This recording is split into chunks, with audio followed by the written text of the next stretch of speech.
Hey friends, welcome back to my YouTube channel. Today I'm going to talk to you about oversharing.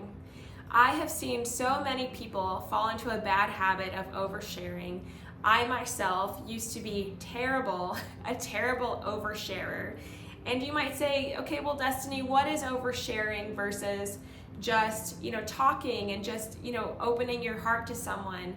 Well, oversharing is giving excessive information beyond what's relevant, beyond what's helpful, beyond what's necessary. Now, this is a really big problem in 2024, especially with a lot of young people, because we live in a world where we can share so much online, right? Like we can share what we had for breakfast, we can share our morning routines, we can share, every little detail of our lives and our thoughts on every little thing online. And some people even really treat social media like it's a diary. And yes, in a sense, it is nice that we have these different platforms that can help document our lives and our thoughts over different seasons. But at the same time, everyone on the internet doesn't need to have access to us. Everyone on the internet, we don't owe them our intimacy. We don't owe them our private thoughts and our private lives. And when that sharing our private thoughts, sharing our private lives, sharing, just too much information in person, one, that can really open you up to being hurt by other people because you don't have proper boundaries, you don't have reasonable boundaries with people. But also, that can affect how you feel about others. It can affect how others feel about you. And so today I would just want to say, you don't have to overshare. Something I've noticed is that a lot of people overshare because they're people pleasers. A lot of people overshare because they have a fear of rejection, because they have anxiety. Some people, they're overthinkers, and their mind is just working through all these thoughts, and they just process them out loud, and they just kind of blurt all their random thoughts at the person that they're talking to.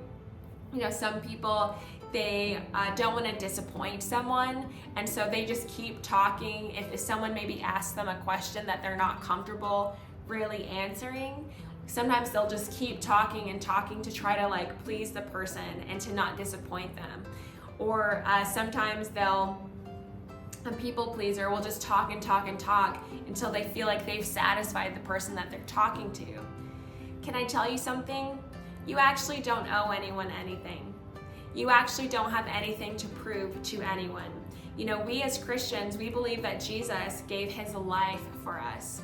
And he loves us unconditionally. And he gave his life for us without asking for anything in return. So if Jesus would give his life for us and not ask for anything in return, you actually don't owe anything to anyone else. Who else has done that for you? You don't owe anything to anyone else.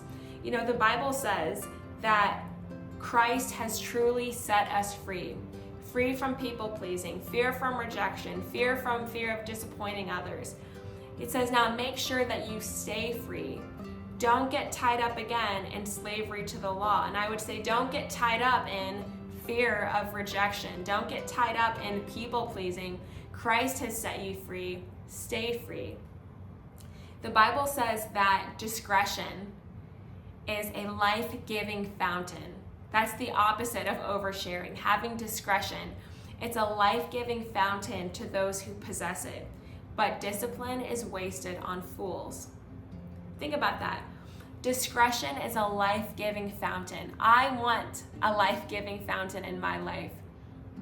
So what is discretion? It's the quality of behaving or speaking in such a way as to avoid causing offense or revealing private information. Wow. The Bible says that having the quality of avoiding causing offense and having the quality of avoiding revealing private information is a life-giving fountain. There's a blessing in not revealing too much information. There's a blessing in not revealing private information. There's a blessing in not oversharing and not giving too much information. It's a life-giving fountain. I want to practice that in my life. Number one, if you're fighting oversharing, or if anything that I'm saying about people pleasing or fear of rejection or fear of disappointing others, if that strikes you, I want you to know you don't have anything to prove. Jesus already gave his life for you while you were still a sinner. You don't have anything to prove to anyone. You actually don't owe anyone anything. You know, you don't have to be afraid that someone will be upset with you if you don't pour out your life story to them. You don't have to be upset or fear what someone will think about you if you just tell them what they need to know and not everything going on in your life. You know, for example, you know, yes, there are some people that you do report to, that you do answer to, but you still can set boundaries with them. So for example, there have been times in my life where I've struggled with anxiety and depression and needed a mental health day from work. And I've called or texted my supervisor, usually texted, and said, hey, I wanted to let you know I'm having a really hard mental health day. I'm gonna take the rest of the day off. And that's all I had to say. I didn't need to say, oh, like this is what's happening in my love life. I didn't need to say, you know, this is what's happening in my family. I didn't need to say, you know, I'm so upset with this person and it's triggering all of these feelings and my mind is spiraling out of control.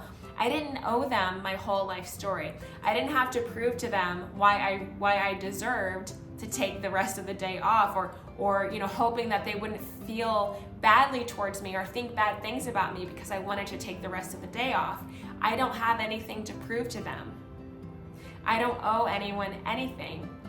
But yes, there are some people that you have to give a little bit more of an explanation to, but still, you can hold your ground, you can keep your boundaries.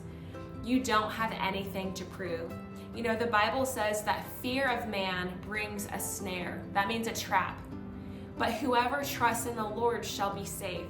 So what am I trying to say? That if you overshare because, you know, of a fear of rejection, because of people pleasing, because of a fear of disappointing others, because you are concerned about or afraid of what someone will think about you if you don't pour out your whole life story, you don't have anything to prove to them. You don't have to be afraid of other people.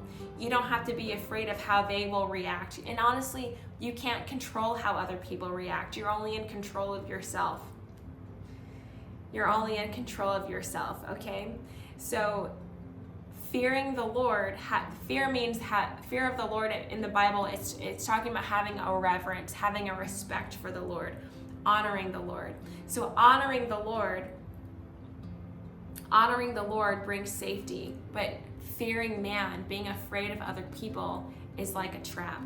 I hope this video helped you to not feel trapped by other people. I hope this video helped you to set you free from oversharing, to set you free from feeling like you have something to prove to other people.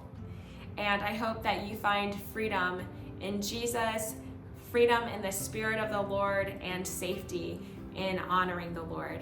If this video helped you, please leave a comment. Send this to someone who you want to, you know, kindly tell them that they are an oversharer or that they shared too much information. Be sure to subscribe if you haven't subscribed, and I will see you next time. Thank you.